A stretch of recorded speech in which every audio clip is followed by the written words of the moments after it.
নগাঁও চহৰৰ ৬ নং মহলাৰ ১৫৪ নং বুথৰ প্ৰধানমন্ত্ৰী নৰেন্দ্ৰ মোদীৰ মন কী বাত অনুষ্ঠানত উপস্থিত আছিল ৰাজ্যিক বিজেপিৰ মুখপাত্ৰ ডক্টৰ জাফৰিন মেহজাবিন।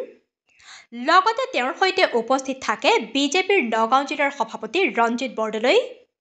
অনুষ্ঠানৰ অন্তত ডক্টৰ জাফৰিন মেহজাবিনে যোৱা ২৭ নৱেম্বৰত অসম বিধানসভাৰ শীতকালীন অধিৱেশনত গৃহীত হোৱা বহু বিবাহ বিৰোধী বিধেয়কখনক আদৰণি জনায়।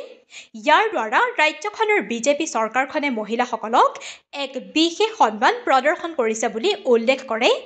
এই অনুষ্ঠানত দুগৰাকীকৈ বহু বিবাহৰ ফলত ক্ষতিগ্ৰস্ত হোৱা স্থানীয় মহিলাৰ সৈতেও মত বিনিময় কৰে ডক্টৰ জাফৰিন মেহজাবিনে।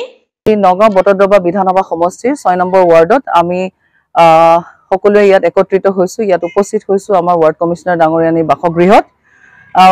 মাননীয় প্ৰধানমন্ত্ৰী ডাঙৰীয়াৰ মন কী বাত অনুষ্ঠানটো আমি উপভোগ কৰিবলৈ আজি বিশেষকৈ আমাৰ মাতৃ সমাজ ইয়াত আমাৰ মাজত উপস্থিত হৈছেহি আৰু আমাৰ লগত আমাৰ সন্মানীয় জিলা সভাপতি উপস্থিত আছিল।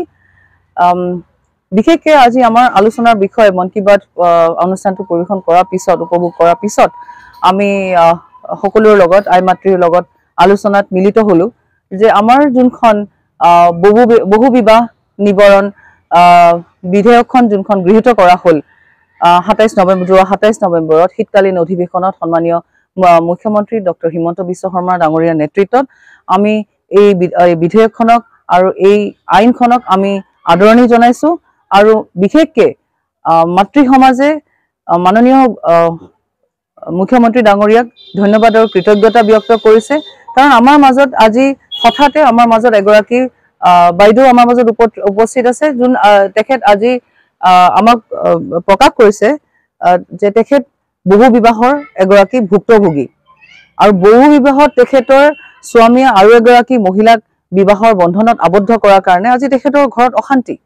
কিন্তু এই কথা আজি যেতিয়া এগৰাকী নাৰীৰ স্বামী থাকোঁতে স্বামীগৰাকীয়ে যদি আৰু এগৰাকী মহিলাক শ্ৰীমতী হিচাপে যেতিয়া গ্ৰহণ কৰে সেই ঘৰখনত অশান্তি হয়। আৰু সেই আমাৰ মাননীয় মুখ্যমন্ত্ৰী ডাঙৰীয়াই যোনটো কথা ক'লে সেইদিনাখন সদনৰ ভিতৰত আমাৰ নিষ্পেষিত আৰু নিপীড়িত সমাজখনৰ মহিলাসকলৰ ন্যূনতম অধিকাৰ যোনটো মাত মতা অধিকাৰ বা সিদ্ধান্ত লোৱা অধিকাৰো সেই সমাজখনৰ পুৰুষসকলে কাঢ়ি লৈছে। আৰু কোনখন সমাজৰ কথা কৈছো আপোনালোকে ইতিমধ্যে অৱগত হৈছেই।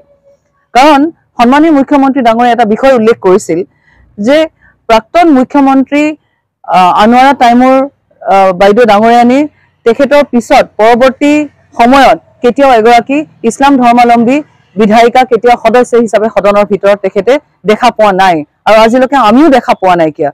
আৰু আজি মুছলিম সমাজখনক ধৰি ৰখা ইছলাম সমাজখনক ধৰি ৰখা যোনখন জমিয়ত আছে জমিয়তত আমি কেতিয়াবা শুনা পাইছো নে? মোৰ জ্ঞাতাৰ্থে মই নাজানো যে মহিলা যদি কেতিয়াবা তাত নেতৃত্ব প্ৰদান কৰিছে।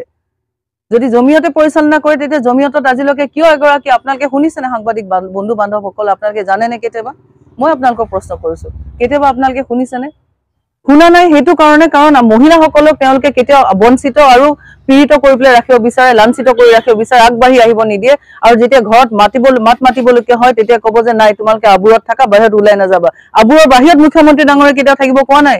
মুখ্যমন্ত্ৰী ডাঙৰীয়া এটাই উদ্দেশ্য, পৰম উদ্দেশ্য হ'ল সম অধিকাৰ আৰু সম ব্যৱহাৰ। কাৰণ যিদৰে মাননীয় মুখ্যমন্ত্ৰী ডাঙৰীয়াই সিদ্ধান্তসমূহ লৈছে আৰু ইতিবাচক সিদ্ধান্তসমূহ তেখেতে যিদৰে লৈছে আৰু ৰাজ্যখন আগুৱাই লৈ গৈছে, আমি এটা কথা খুব সুন্দৰভাৱে তাত পৰিলক্ষিত হৈছে যে নাৰী শক্তিক এইবাৰ তেখেতে ঊৰ্ধত লৈ যাব। এই ৰাজ্যখনৰ ঊৰ্ধত নাৰী শক্তি লৈ যাব। নাৰী শক্তি জিন্দাবাদ, ভাৰতীয় জনতা পাৰ্টি জিন্দাবাদ। ধন্যবাদ।